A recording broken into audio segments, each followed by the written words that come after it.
What was the very first language ever spoken? It's a question that has puzzled linguists, historians, and all of us curious minds for centuries.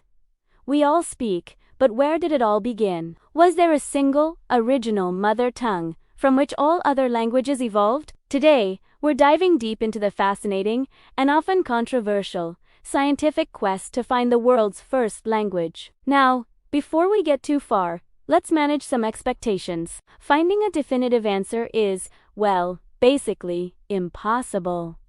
Spoken language doesn't fossilize. The earliest forms of writing only appeared around 5,000 years ago, but we know humans were speaking long before that. So, we're not looking for a recording of the first word ever uttered. Instead, we're piecing together a puzzle using clues from linguistics, genetics, and archaeology. So, when did we start talking? Most scientists agree that modern humans, Homo sapiens, have had the physical ability to speak for at least 150,000 to 200,000 years. Our brains are wired for it, and our vocal tracts, with the descended larynx, are perfectly designed for producing a wide range of sounds. This is something our earlier ancestors, like Neanderthals, might have struggled with, though the debate on their linguistic abilities is a whole other fascinating rabbit hole. For our purposes, let's say the stage was set for language around 200,000 years ago. This brings us to a huge debate in linguistics: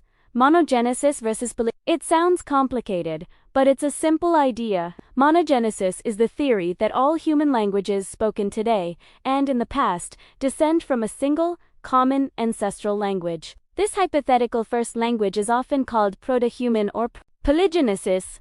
On the other hand, suggests that languages emerged independently in different isolated populations of early humans around the world. For a long time, polygenesis seemed like the more plausible theory. It's easy to imagine different groups of early humans, separated by vast distances, developing their own unique ways of communicating. However, in recent decades, the monogenesis theory has gained a lot of traction, and it's largely thanks to the work of a few pioneering linguists. One of the most famous proponents of the Proto-Human theory was Joseph Greenberg. He used a method called mass lexical comparison. Instead of the slow, meticulous process of reconstructing ancient languages, step by step, Greenberg looked for widespread similarities in vocabulary and grammar across hundreds of languages. He'd look for words that sounded similar and had similar meanings, like the words for one, water, or body parts like hand and nose. Greenberg and his followers identified what they call global etymologies, words that seem to be related across major language families that were previously thought to be completely separate. For example, consider the word malika, which has been proposed as a proto-human word meaning to suck or lick.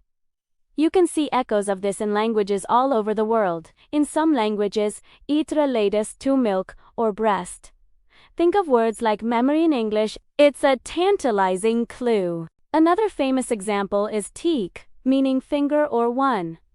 Linguists have pointed to words like digit in English, which comes from the Latin digitus, and similar sounding words for finger or one in vastly different language families. Could these be remnants of that one original language? So, if there was a single proto-human language, what did it sound like? And where was it spoken? This is where genetics and archaeology come into play. The out-of-Africa theory of human migration suggests that modern humans originated in Africa and then migrated to populate the rest of the world, starting around 60,000 to 70,000 years ago. If the monogenesis theory is correct, it's highly likely that Proto-Human was spoken in Africa before this great migration. As small groups of humans left Africa, they would have taken their language with them. Over tens of thousands of years, as these groups spread out and became isolated from one another, their shared language would have slowly changed, branching off into the thousands of distinct languages we see today, much like a family tree. This idea is supported by a fascinating study by Quentin Atkinson in 2011.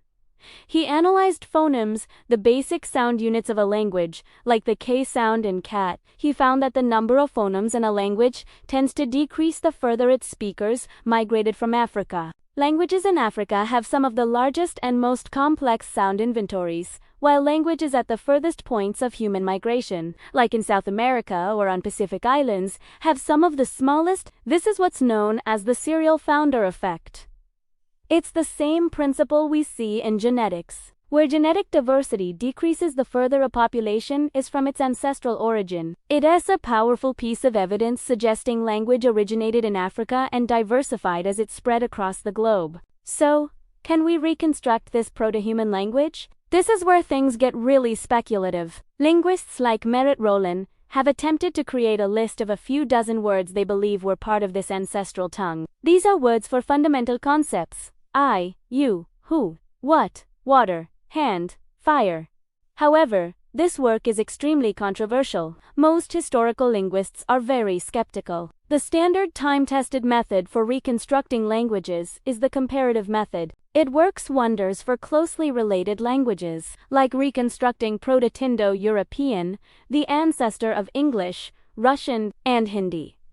But the time depth we're talking about for Proto-Human at least 60,000 years is just immense. Language changes so much and so fast that most linguists believe that after about 10,000 years, the signal of a common origin is completely lost. It's like trying to hear a whisper from across a noisy stadium. The chance of random similarities or false cognates becomes too high. For example, the ancient Greek word theos means God, and the ancient Mexican teotl also means God. They sound similar, but it's a complete coincidence. Critics argue that the global etymologies are just a collection of these coincidences, wishful thinking, and onomatopoeia words that sound like what they describe, like whoosh or buzz.